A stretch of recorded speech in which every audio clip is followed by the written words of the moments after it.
Good morning, students. Today we learn about the adjustment of capital in case of admission. एक बार फिर से स्वागत है आपका मेरे YouTube channel new study point by lecturer Chetram पर।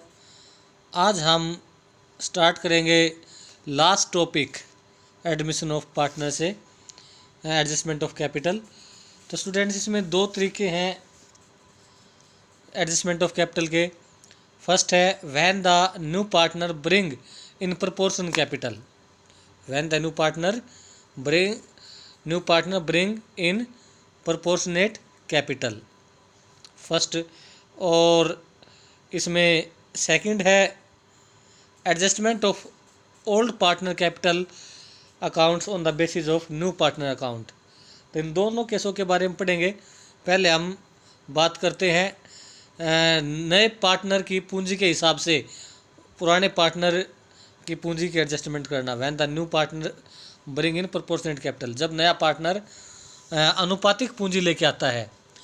तो स्टूडेंट्स, इस केस में क्या करेंगे, हम जो ओल्ड पार्टनर हैं उनके सभी एडजस्टमेंट के बाद उनकी पूंजी निकाल लेंगे और उस पूंजी के हिसाब से हम उनके हिस्से के हिसाब से पूरी फर्म की कैपिटल निकाल लेंगे और उसमें से फिर न्यू रेशियो निकाल के उसको न्यू रेशियो में बांट देंगे।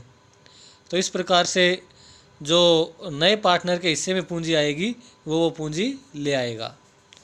जैसे कि when new partner bring in proportionate capital, तो इस केस में sometime the capital of the new partner is not given in the question, he may be required to bring in proportionate capital. In such case, new partner capital will be calculated on the basis of the capital of the old partner remaining after all adjustment and revaluation। कहने का मतलब है, जब नए partner की पूंजी नहीं दे रखी है तो हम क्या करेंगे, सभी एडजस्टमेंट के बाद, जैसे रिवैल्यूएशन की एडजस्टमेंट के बाद, एक्यूमुलेटेड प्रॉफिट, एक्यूमुलेटेड लॉस की एडजस्टमेंट के बाद जो ओल्ड पार्टनर है उनकी कैपिटल निकाल लेंगे और उसके हिसाब से उन ओल्ड पार्टनर की कैपिटल के हिसाब से पूरी फर्म की कैपिटल निकाल लेंगे और उसमें न्यू पार्टनर का शेयर निकाल लेंगे। एग्जाम्पल के द्वारा स्पष्ट करते हैं। For example, capital of A and B after all adjustment, capital of A and B after all adjustment and revaluation are 24,000 and 16,000 respectively। A B की पूंजी सभी एडजस्टमेंट के बाद 24,000 और 16,000 है। They admit C new partner with 1/5 share. 1/5 के लिए सी को शामिल कर लेते हैं। तो हम देखो टोटल यानी कि सी आया है 1/5 के लिए, टोटल शेयर हमने 1 मान लिया, 1 में से 1/5 घटा दिया तो ये हमारा 4/5 बच गया। तो ये 4/5 जो शेयर है ये ए और बी दोनों का है, क्योंकि सी आया है 1/5 के लिए और टोटल शेयर मान लिया हमने 1 और उसमें से सी का शेयर घटा लिया तो 4/5 4/5 जो शेयर है वो ए और बी का है। तो ए एंड बी शेयर है 4/5। If 4/5 share profit the combined capital of A and B, A और बी की कंबाइंड कैपिटल है 40,000, यानी 24 + 16 40,000 है। The total capital of firm 40,000 into 5/4, यानी जब ये 4/5 जाके गुना होगा, भाग होगा जाके, तो रेसिप्रोकल हो जाएगा तो 5/4 हो जाएगा। जब भी कोई फ्रैक्शन किसी चीज़ से जाके डिवाइड होती है तो वो रेसिप्रोकल हो जाती है, यानी कि उसका जो डेनोमिनेटर था वो न्यूमरेटर बन जाता है और न्यूमरेटर डेनोमिनेटर बन जाता है। तो ये 50,000 आ गई पूरी फर्म की कैपिटल। अब इसमें सी का हिस्सा निकाल लेंगे, C share of capital 1/5 share, तो 50,000 इंटू 1/5 तो ये आ गई 10,000। तो इसमें सी 10,000 कैपिटल लेके आएगा, ये आएगा प्रोपोर्शनेट रेट में लेके। अब सेकंड केस है adjustment of old partner adjustment of old partner capital account in the basis of new partner capital. इसमें क्या होगा स्टूडेंट्स, न्यू पार्टनर की कैपिटल दी हुई होगी और नए पार्टनर की पूंजी के हिसाब से हम पूरी फर्म की कैपिटल निकाल लेंगे और आफ्टर ऑल एडजस्टमेंट हम ओल्ड पार्टनरी कैपिटल भी निकाल लेंगे। इसमें भी जो ओल्ड पार्टनरी कैपिटल है वो आफ्टर ऑल एडजस्टमेंट के ही चाहिए। तो जैसे ही उसकी पूंजी निकाल ली और न्यू पार्टनर की कैपिटल के अकॉर्डिंग पूरी फर्म की हमने कैपिटल निकाल ली, तो अब क्या करेंगे, न्यू रेशो निकाल लेंगे और उस कैपिटल को न्यू रेशो में बांट देंगे। अब हम देखेंगे कि जो नई पूंजी जो फर्म की आएगी उसमें जो ओल्ड पार्टनर का शेयर कितना होगा। उसकी जो पुरानी कैपिटल है आफ्टर ऑल एडजस्टमेंट वो अगर नई पूंजी से कम है तो उनसे और पैसा मंगा लेंगे। अगर उनकी पुरानी पूंजी न्यू कैपिटल से ज़्यादा है तो उनको वापस कर देंगे। तो ये केस है।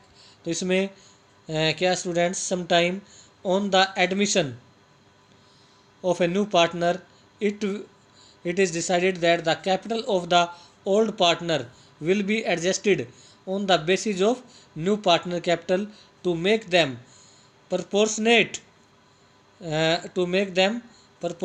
to their share of profit. In such question, first of all, the entire capital of a new firm should be determined on the basis of new partner capital account. जैसे मान लो, मैं एग्जांपल से बताता हूँ, जैसे मान लो सी new partner आया 1/5 के लिए और वो 50,000 रुपये कैपिटल लेके आया, 50,000 कैपिटल लेके आया। तो ये 1/5 के लिए 50,000 है, एक हिस्से के लिए पूरी फर्म की हो जाएगी 50,000 गुणा 5, 2,50,000। तो इस प्रकार से हम नए पार्टनर के हिसाब से पूरी फर्म की कैपिटल कैलकुलेट कर लेंगे। अब आफ्टर ऑल एडजस्टमेंट हम ओल्ड पार्टनर की पूंजी भी निकाल लेंगे, फिर हम न्यू रेशो कैलकुलेट कर लेंगे और जो पूरी नई कैपिटल आई है न्यू पार्टनरी कैपिटल के अकॉर्डिंग उसको न्यू रेशो में बांट देंगे। तो if the existing capital of any partner is in excess of his newly calculated capital, the excess amount is either paid off immediately or credit to his current account. Entry बनेगी old partner capital account to bank और partner current account. ये इस जब बनती है जब old partner की जो पुरानी कैपिटल है वो ज़्यादा हो नई कैपिटल से, तो उनको पैसा वापस कर देंगे। Second case, if the existing capital of a new partner is less than his newly calculated capital, तो bank account to old partner capital account, तो उससे पैसा मंगा लेंगे। तो यहीं स्टूडेंट्स मैं एक एग्जांपल दे रहा हूँ, उस एग्जांपल से समझना। जैसे मान लो सेम केस हम ले लेते हैं, ए एंड बी पार्टनर है, वो 2:1 में बांटते हैं। सी को 1/5 के लिए शामिल कर लिया और वो जो है अपने हिस्से के लिए 50,000 रुपये, 1/5 के लिए 50,000 कैपिटल लिया और नई रेशियो उन्होंने तीनों ने डिसाइड किया कि भविष्य में भी बराबर बराबर बांटेंगे, 1:1:1। ये उनकी न्यू रेशियो हो गई। तो अब हम क्या करेंगे, पहले तो इसके 1/5 के हिसाब से जो है हम पूरी फर्म की कैपिटल निकाल लेंगे। पूरी फर्म की कैपिटल हो जाएगी 50,000 गुणा 5/1, 2,50,000। 2,50,000 कैपिटल आ गई पूरी फर्म की। अब हम इसको 2,50,000 को 5